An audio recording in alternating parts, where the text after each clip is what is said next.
Conta pra mim, bebê, conta pra mim se a tua segunda-feira tá braba, porque a minha tá braba. Eu sou a Joyce Rodrigues do canal Ler Até Amanhecer e hoje, bebês, eu vou trazer um caso pra vocês que por algum motivo parece que o Paraná tá querendo enterrar de algum jeito, mas como foi marcado o júri popular, eu vou trazer o que se sabe desse caso, que corre em segredo de justiça, então tem muita coisa que vai ficar aí sem explicação, pelo menos até o júri popular, que vai acontecer em fevereiro. E, obviamente, eu vou acompanhar se passar na televisão o júri popular inteiro.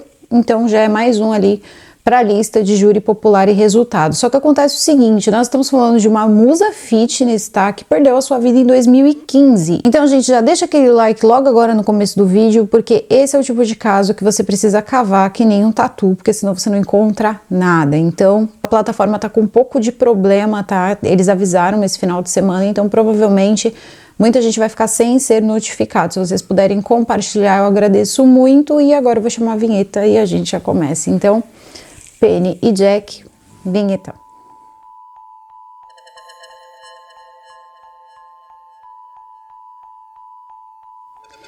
A fisiculturista Renata Mudiatti, ela tinha 31 anos quando ela começa um relacionamento com Rafael Sus Marques. Por algum motivo que eu fui encontrando nas fontes, é que Rafael Sus Marques, ele vem de uma família, parece que assim, bem conhecida de Curitiba, porém eu tentei pesquisar a família e não encontrei absolutamente nada. Isso aconteceu também num caso muito interessante que eu fiz aqui no canal com duas garotas, né, de Serrambi. Também foi uma coisa que foi impossível encontrar, mas aconteceu a mesma coisa com esse rapaz. E começa a namorar uma mulher que também era bem conhecida, que era a fisiculturista Renata Mudiatti, de 31 anos de idade. Ela não era só fisiculturista, mas também tricampeã sul-americana de fisiculturismo e também musa fitness. Então ela também alterava aí o tempo de competição e algum tempo ali que ela tirava para, obviamente, trabalhar com modelo e também dando aulas, tá? Dando aulas ali de como personal trainer ali para pessoas que queriam desenvolver o corpo. As aulas da Renata eram muito requisitadas e a Renata, ela era extremamente bonita, assim, tinha um corpo muito bonito.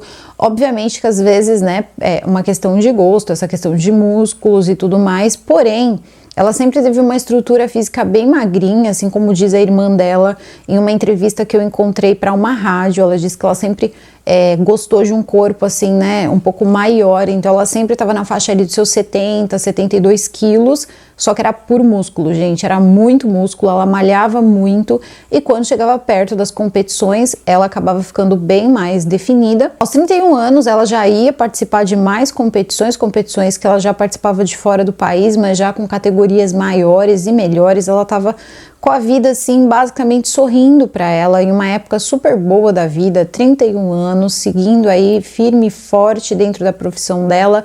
E na verdade o que sempre faltava era espaço na agenda para mais clientes, para mais pessoas, para ela poder dar aulas. Então ela sempre teve ali bastante cliente, além de tudo patrocinadores também, né? Ela conseguiu vários patrocínios na cidade, assim, dos mais diversos tipos e também acredito que de suplemento, por conhecer um pouco aí dessa questão de fotos de Instagram, essas coisas normalmente rolam muito patrocínio. E aonde eu tô querendo chegar com tudo isso? Eu tô querendo chegar no seguinte momento, gente. Ela, por algum motivo, ela acabou se envolvendo com Rafael Sus Marques e veio dessa família que, enfim, dizem que é importante, mas eu não tenho ideia em que, se você é de Curitiba, coloca aqui, se você conhece essa família. Esse rapaz, que era um médico, um endocrinologista, ele começou a ser o médico, né, da Renata. Então parece que o primeiro contato deles foi médico-paciente, então ele já começou a modificar ali algumas coisas na dieta dela e depois os dois acabaram se envolvendo. Eles tiveram um relacionamento de 11 meses, só que dentro desses 11 meses ela tinha o apartamento dela, a vida dela, a independência dela, o círculo de amigos, que segundo a irmã dela era um círculo de amigos fechado, que ela já tinha mais de 10 anos e normalmente não se modificava, era muito inalterado. E o que aconteceu era o seguinte, ela sempre estava ali, né, treinando aquela rotina dela, chegava cansada, conversava com os amigos, fazia as coisas que precisava. Só que depois que ela conhece, né, o médico, então o Rafael, as coisas começam a mudar um pouco. Ele começa a se meter em absolutamente tudo na vida dela. Alimentação, ele começa também a dizer que ela está entrando num estágio de depressão muito forte. Isso é uma coisa que ele começa a incutir na mente dela de alguma forma e também começa a medicá-la, sendo ele apenas endocrinologista, ele não tinha outra especialização. E de alguma forma, ele continuou ali atendendo, né, todas as necessidades médicas dela, medicando ela, fazendo isso até mesmo com os seus remédios de uso ali, seus psicotrópicos, seus remédios de uso controlado, e essa moça começou a se modificar totalmente por dentro e por fora. Vamos tentar entender o que aconteceu, porque, gente, é uma coisa bizarra demais. Olha só, ele então chama ela, né, coloca ela debaixo do olho dele, ele leva ela para dentro do apartamento dele, ele quer que ela more com ele. Ele já partiu de namorado para ser noivo, então, né, aquele pulo de, né, que a gente sabe que acontece às vezes, vamos afastar dos amigos, vamos afastar da família e vamos deixar aqui debaixo dos nossos olhos. E foi justamente isso que ele fez. Em 2015, eles passaram então a morar juntos e ficaram juntos ali morando sobre o mesmo teto por 6 meses. E durante esse período de 6 meses, ele fazia tratamento intensivo com ela, aplicando medicações e dando medicações para ela dentro de casa mesmo. Mas até então, ele era um médico e para todos os efeitos, ela estaria com depressão. Só que só quem sabia disso era ela e ele. Até o dia fatídico, ninguém sabia dessa depressão. Era uma coisa que ninguém sabia mesmo. Primeiro que ele pediu para que ela mudasse o número de telefone, eles eram extremamente ciumentos, tanto um quanto o outro, eles brigavam demais, isso fez com que diversas pessoas do prédio fizessem reclamações por causa dos barracos que aconteciam no local, e sempre eram brigas assim que duravam muito tempo e chegava assim, pelos barulhos, os vizinhos dizem que provavelmente chegava às vias de fato. De 71 quilos, que era o que ela tinha quando ela foi morar com ele, ela vai acabar, a vida dela vai acabar quando ela tiver 50 quilos. Ela vai ficar com 50 quilos. Algumas pessoas relatam ali, algumas testemunhas relataram, ele tomava conta da vida dela de uma forma que era assim totalmente insuportável. Por exemplo, ela estava comendo alguma coisa ou bebendo alguma coisa, ele simplesmente ia lá e substituía o copo dela por um copo de água. Então, assim, ele ficava muito em cima com essa questão de peso e ninguém sabe qual o motivo disso, porque na verdade o que ela fazia, né, sendo ela uma fisiculturista, não tinha muito sentido, ela não tem gestão de comida, porque comer é necessário para o corpo desenvolver. Medicações, por algum motivo eu acredito que o pai dele era médico, porque em dado momento eles disseram que as medicações dela eram conseguidas com o pai dele, e isso é uma coisa que foi colocado na mídia. Então, provavelmente o pai dele ou tomava essas medicações, ou conseguia essas medicações, ou era médico para prescrever essas medicações. Porém, não realizava atendimento porque ele não está ali no hall de médicos ali que ela podia procurar. Inclusive, isso foi uma coisa que chocou muito as pessoas, porque vamos entender o desenrolar dessa situação. Ele então começa, né, a ficar ali em cima dela, parece que ele tinha as senhas das redes sociais dela, ele tinha senhas de tudo, ele tomava conta do telefone dela, quem ligava para ela. Ela tinha tido um relacionamento com um lutador por 8 anos, e eles foram 8 anos ali que eles tiveram um relacionamento bem firme, até que o relacionamento acabou e ela acabou seguindo em frente, só que ele tinha muitos ciúmes desse rapaz, então tinham sempre muitas confusões. Esse rapaz também chegou a falar, inclusive no Domingo Espetacular, que ele acabou até sendo ameaçado pelo Rafael SUS, e que tinha momentos sim que ele era muito agressivo com ela, muito agressivo com a Renata, porém eles confiavam na mulher forte que a Renata sempre foi e que naquele momento, infelizmente, ninguém sabia, mas ela não estava conseguindo ter. Só que vai ter um dia que as coisas vão sair um pouco de controle. Primeiro, um dia ele vai ligar para a polícia, fazer um boletim de ocorrência e dizer que a namorada dele deixou ele pro lado de fora. a polícia vai chegar até o apartamento, a porta vai estar trancada, a polícia vai arrombar a porta e vai encontrar ela ali semi-consciente e com vários comprimidos ao redor dela. O SAMU vai fazer o primeiro atendimento e vai ficar tudo bem. Então ali já se coloca que ela estava, né, já dá aquele entender de que ela estava de fato com a sua mente ali comprometida, ela estava precisando de algum tipo de ajuda mais séria. Só que também ninguém tem certeza se ele não poderia ter alterado aquela cena, ele mesmo ter aplicado algum remédio nela, deixado ela tonta, espalhado tudo ao redor e depois chamado a polícia, trancado a porta e chamado a polícia. Não tem nada que possa tirar isso de cima dele, tá? Essa suspeita de cima dele. E depois vocês vão entender, tá? Isso aí não é perseguição não, gente. É uma questão de investigação mesmo. Então vamos lá. E ele faz isso com a moça. A moça começa também a perder trabalhos, muitos trabalhos. Quando ela passa a morar com ele toma conta da vida dela, dos horários dela, ele quer ela em casa, ele quer, segundo a irmã dela, ele quer que ela fique servindo ele, sabe? A esposa e o marido, tipo, vamos brincar de casinha? E queria que 6 horas da tarde ela estivesse em casa, custe o que custar. Só que a maior parte dos clientes dela, né, das pessoas que ela acabava dando aula, normalmente ali usavam a parte da noite, que é quando as pessoas saem do trabalho e vão se dedicar à sua atividade física, ou normalmente muito cedo. E essa falta de disponibilidade de tempo dela fez com que ela perdesse diversos clientes, e isso fez também com que ela começasse a precisar economicamente do Rafael. Então, isso também é uma forma de controle. Você precisa, né, da pessoa, então aquela pessoa ela passa a fazer tudo para você. O peso também foi uma questão, porque se ela estava acostumada a fazer um determinado tipo de trabalho para um determinado estereótipo de corpo, isso também já estava começando a terminar, porque ela simplesmente começou a emagrecer demais. Ela emagreceu 20 quilos e isso é muita coisa. Então, fecham-se as portas de trabalho e ela passa a ficar ali dependendo do Rafael para algumas coisas. Futuramente ele vai dizer que ele estava cansado desse relacionamento e que na verdade ela teria ficado, né, ali um pouco depressiva quando ela perde todos os clientes dela e começa a depender somente dele e que aquela relação estava cansativa para ele. E aí eu me pergunto o seguinte: se ela sempre teve uma vida, né, nesse sentido estabilizada, como muitos amigos dela chegaram a falar, que ela sempre teve muitos alunos, ela era uma pessoa conhecida, uma pessoa muito procurada, qual o motivo de repente, só no tempo em que ela estava com esse Rafael, ela simplesmente ter perdido todos os clientes dela ou a maior parte dos clientes dela? Então são coisas que a gente tem que pensar sim. Ele vai, né, começa então essa sessão de medicar e de, né, faz desse jeito, faz de outro e começa a falar para as pessoas que o quanto ela era dependente dele e o quanto ali ela acabava usando medicações. Então foi uma coisa meio que já, né, indo pelas beiradas ali, ele já colocando um cenário onde quando ele falasse, né, que eu vou fazer determinada coisa com ela, ou ela fez determinada coisa com ela mesmo, as pessoas acreditassem nele.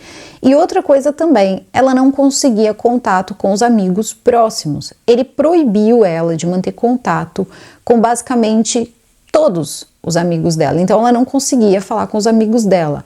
Telefone ele controlava e também fez ela mudar o número dela. Ela tinha o mesmo número de telefone por muitos e muitos anos, e ele fez ela mudar o número de telefone pelo menos umas 3 vezes enquanto eles estavam namorando. Então isso também foi uma coisa que pesou, tá? Isso, gente, são coisas que saem na mídia. Por que eu tô falando isso? Como o caso ele corre em segredo de justiça, muita coisa a gente só vai saber no júri popular. Porém, eu já quero apresentar o caso pra gente saber, porque a gente sabe muito bem que quando chega na hora do júri popular, a coisa vira, né? Ela muda totalmente de figura. E é nesse momento que vai entrar uma pessoa, uma figura que quando eu olhei, eu falei, opa, é o Daledoni do caso do Jairo? É o Daledoni do caso do Jairo. A Nata vai achar ele, de acordo com ali o que as pessoas vão contando, quem teria indicado, né, o Dr. Daledoni, teria sido o próprio ex-namorado dela, que disse para ela procurar um advogado. E parece que ela procura então o Dr. Daledoni via rede social, consegue falar com ele, e diz para ele que ela está sofrendo ali muito na mão do namorado dela e que ela precisa muito de ajuda. E ela diz para ele, né, que teria sofrido ali agressões e envia para ele 5 fotos. Essas fotos, ela está com o pé, com o rosto e também com a mão e também perto do braço, na lateral aqui próximo à orelha, muito feridos, mas muito feridos mesmo, a ponto de depois o próprio Rafael dizer que na verdade aquilo era fruto de um acidente feio de carro que ela teria passado, para vocês terem uma ideia de quão machucada ela estava.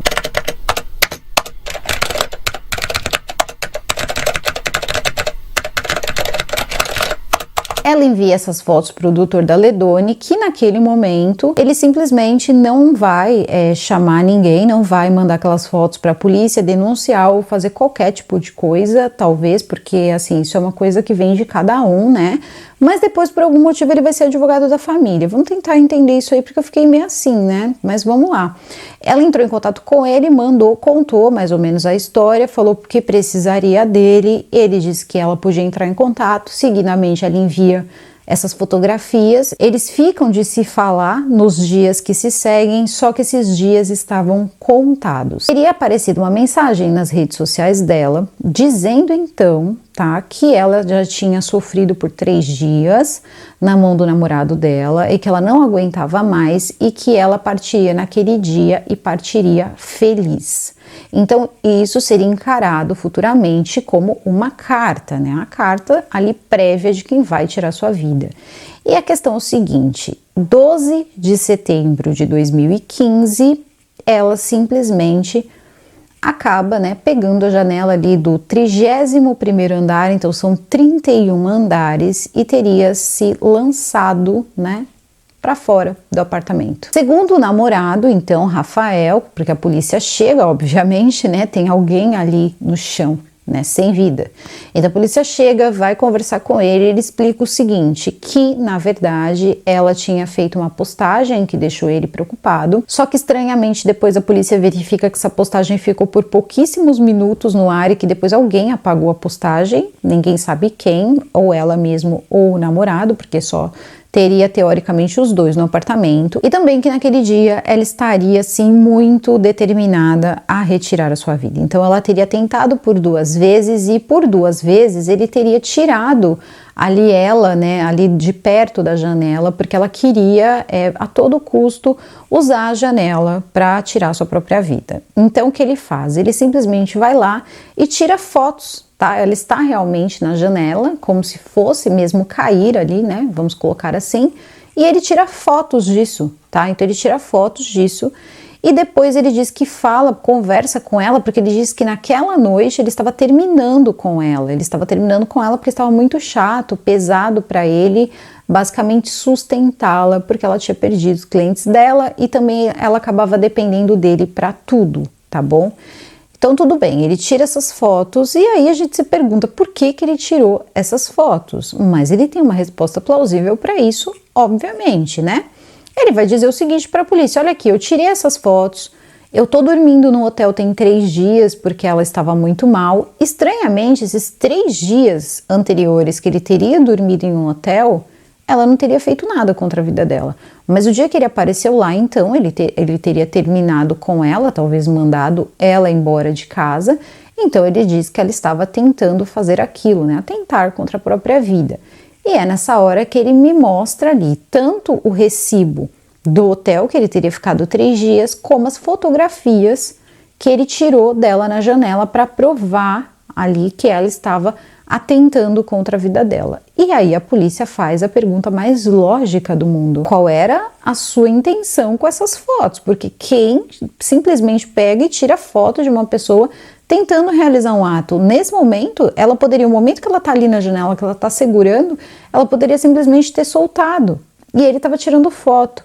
E aí ele diz, né, havia advogado, obviamente, que ele tinha feito as fotos para poder provar que ela não estava bem, né, para provar para a família, provar para as pessoas que ela não estava bem e precisaria de uma internação. Então ele diz o seguinte: depois que tirou essas fotos, ela já teria tentado isso por 2 vezes, ele disse para ela se acalmar, que eles iam tomar um lanche. e ele teria falado para ela colocar uma roupa, ela estaria só de short e uma blusa assim de algodão, uma blusa branca de algodão de manga comprida, e ele disse para ela colocar uma roupa, que eles iriam comer, iriam tomar um lanche fora, que era para ela se acalmar. E ela teria dito para ele que sim, começou a se arrumar, trocou de roupa e ele foi trocar de roupa também. No momento que ele senta para colocar o tênis ali, o sapato, ele começa a amarrou um. Quando ele vai colocar o outro, ele escuta um barulho, depois um grito, e quando ele olha, não tem nada na janela, ele sabe que ela caiu, né? Vamos colocar caiu. Família avisada, a família dela é avisada, então a irmã dela, a irmã mais velha dela, que inclusive é quem hoje é assistente de acusação, a Tina, ela chega, né, e começa a achar totalmente estranha essa questão de ela ter tirado a própria vida. Ela não consegue engolir isso muito bem, não, e quando ela olha para, né, na verdade, assim, algumas fotos da irmã dela, ela vê a magreza, ela vê o quanto a irmã dela perdeu peso, ela conhecia muito a irmã dela, ela disse o que estava acontecendo com a minha irmã, porque assim, ela sabia que a irmã dela não ficaria daquela forma assim tão facilmente, sem acionar a família, sem acionar ninguém. Então aquilo despertou nela uma certa dúvida sobre o que aconteceu.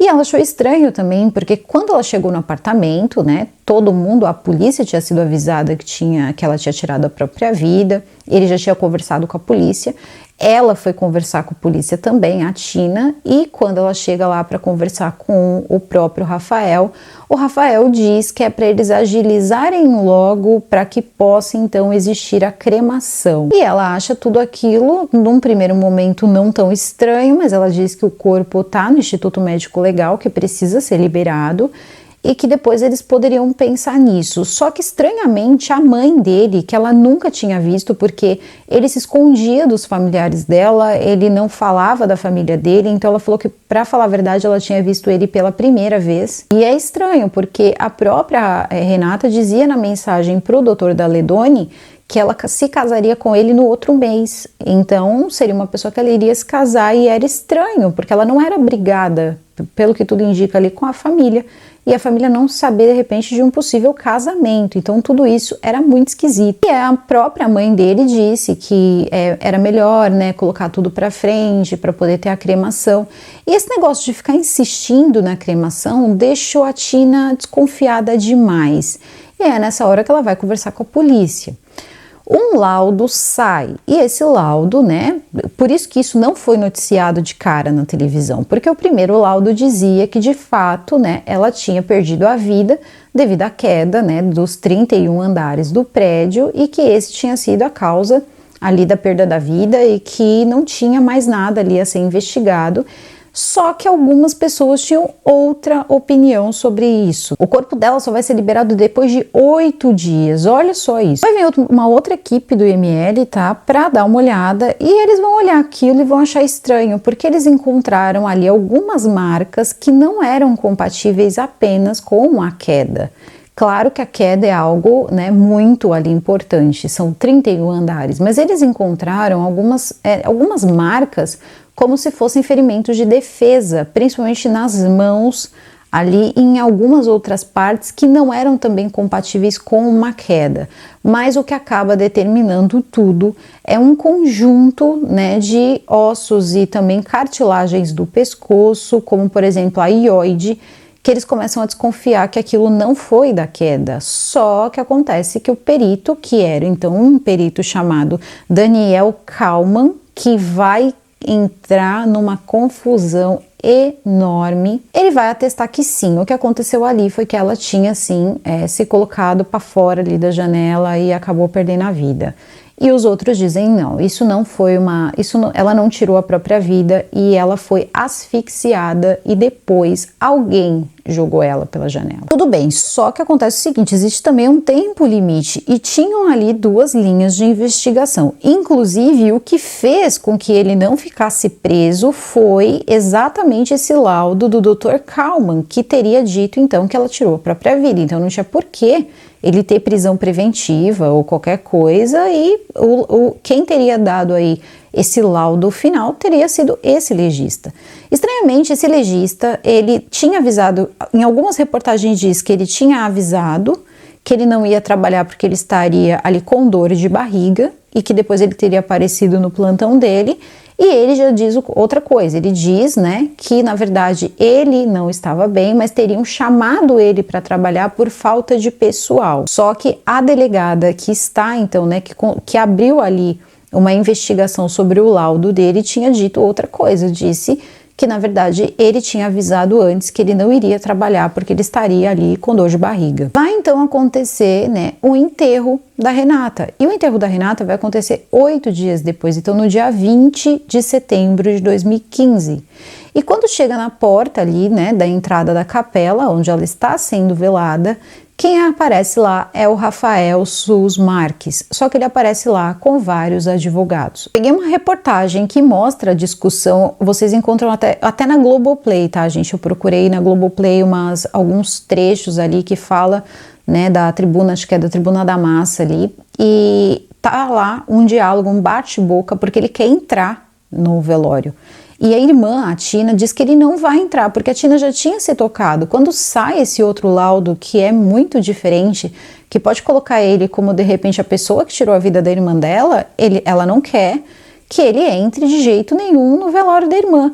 E ele começa a dizer que sim, que ele vai entrar, que é para ela baixar a bola. Ele é super grosso, ele diz para ela baixar a bola, ele manda ela segurar a onda, e ela diz, olha, deixa em paz, a gente tá, sabe, tentando velar minha irmã, e ele lá com os advogados, coisa que não tinha muito nexo, você chegar num velório cheio de advogados, por que você faria isso se você não tem culpa de nada?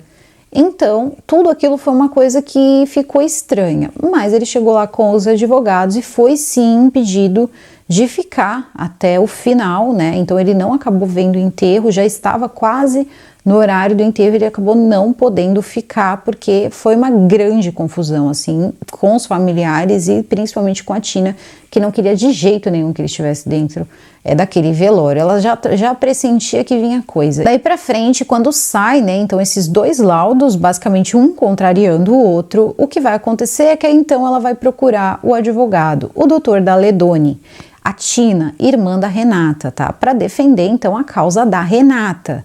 E o Dr. Daledoni vai então se apresentar, vai falar que teve contato com ela antes, né? E que ela teria mandado as fotos, então ele já vai anexar, provavelmente deve ter anexado essas fotos, porque tem um pouco disso no processo, porque teve um momento que esse processo não corria em segredo de justiça.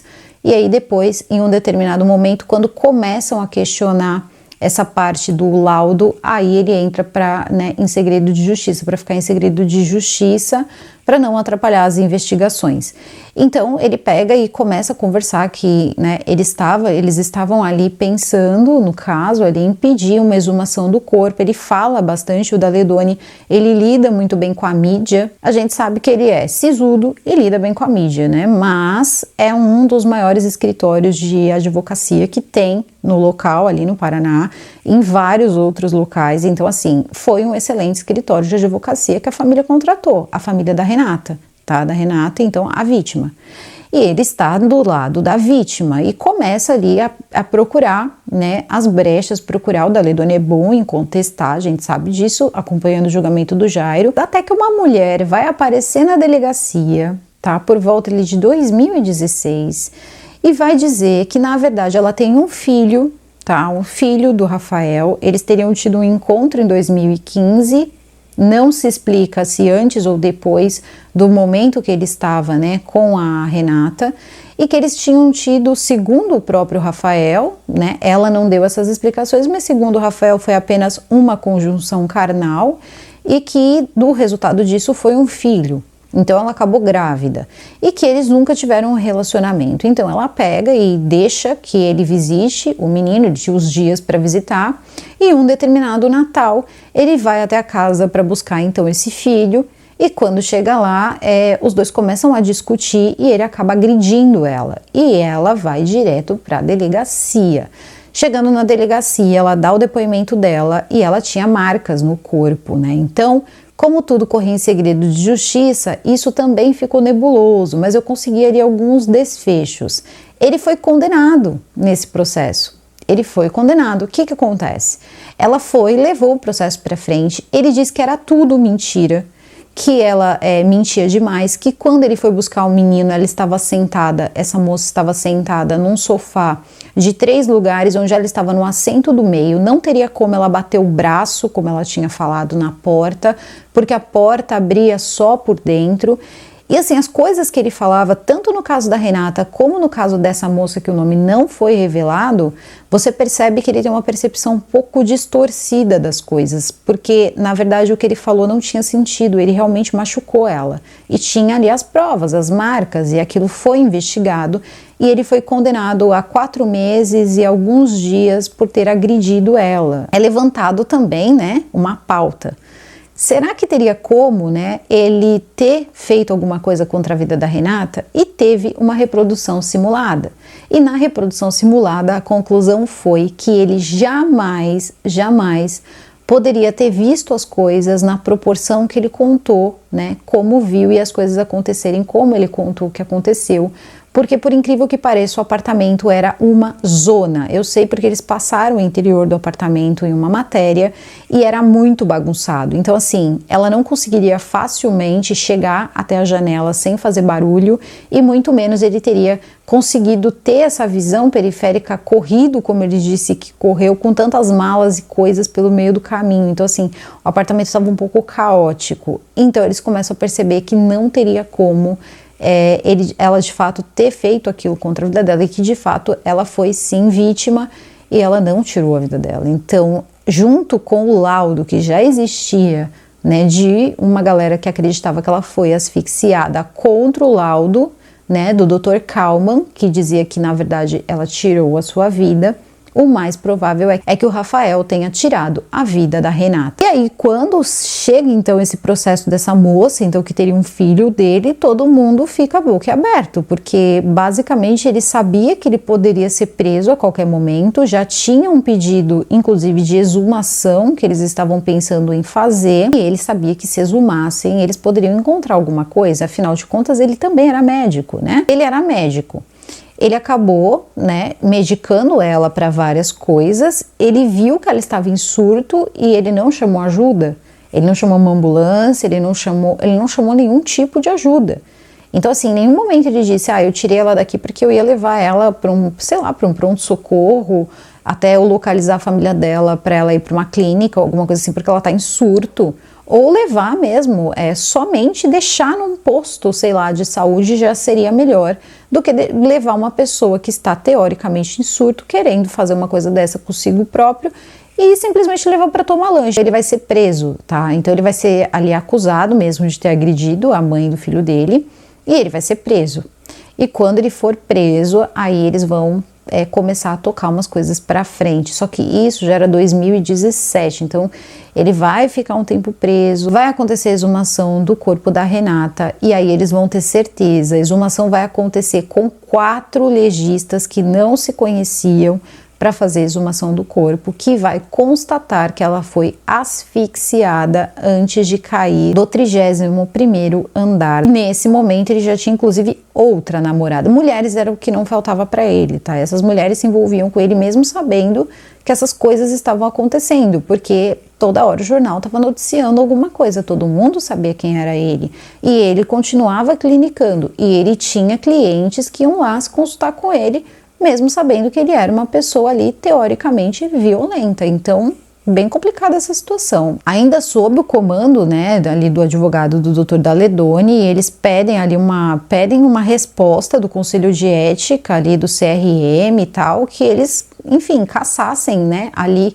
o CRM desse moço, porque afinal de contas era um médico que já tinha respondido, já tinha sido acusado por ter agredido uma mulher, estava ali sendo suspeito de ter tirado, né, a vida também da Renata, então aquilo era uma coisa mais do que suficiente para provar que ele não tinha compromisso nenhum com a vida. Um médico, ele faz, na verdade, um juramento para proteger a vida, né, para poder salvar vidas e não para tirar vidas, vai contra o seu próprio juramento. Então, eles acreditaram que aquilo seria o suficiente.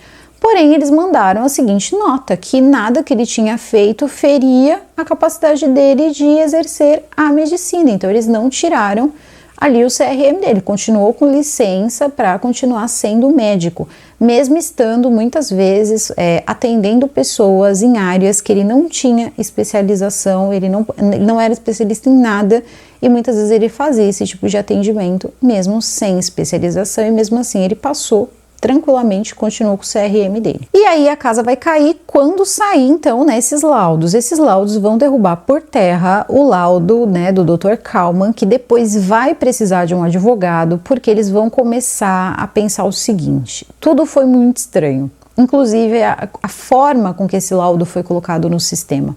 Esse laudo foi colocado no sistema pelo computador, pela rede de Wi-Fi e também pelo código ali do computador, né, pelo IP do computador, de um ex-legista, de um senhor, que inclusive eu vi, não vou citá-lo aqui, mas que também foi exonerado do seu cargo por fraudes ali na área, né, da perícia.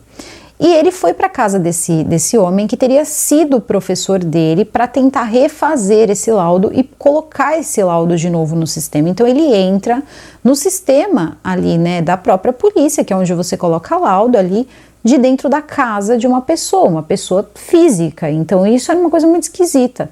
E aí se descobre que esse homem, então esse perito que tinha sido cassado, né, um perito de 83 anos, hoje, no caso, ele era professor, tá, do Dr. Kalman. Então, isso foi uma coisa que deixou todo mundo ali bem mais desconfiado. Um inquérito para apurar as ações do Dr. Kalman é aberto, e aí eles começam a surgir rumores de que ele poderia ter recebido ali até uma quantia de 300 mil para fornecer esse laudo, dizendo que na verdade ela sozinha ter tirado a própria vida do que ter sido asfixiada, porque esse foi o documento que colocou o Rafael Sus no fundo na rua, porque se eles não tivessem esse laudo, ele seria pelo menos preso preventivamente. Então isso aí era algo importante, foi o laudo dele que permitiu que ele ficasse solto. Então começa ali, né, toda uma consequência desse ato. Ele foi afastado, depois ele foi demitido, ou sim a ser exonerado. Preso um tempo, e aí ele é solto, eles colocam tornozeleira eletrônica nele, então ele por 2 vezes ele teve ali a boa fé das pessoas de deixarem ele ficar solto, e ele fica de tornozeleira eletrônica. Então um dia vai ter ali, vai com uma audiência de instrução, e vai ter um momento que eles vão perceber que vai ter um dia que várias testemunhas vão ser ouvidas e ele não.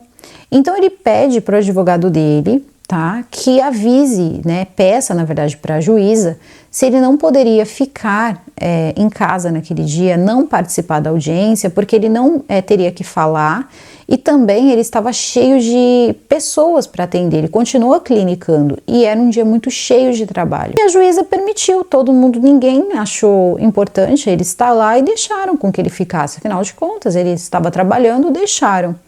Acontece que viraliza nas redes sociais uma imagem dele jogando pôquer no dia da audiência. Ele enganou todo mundo.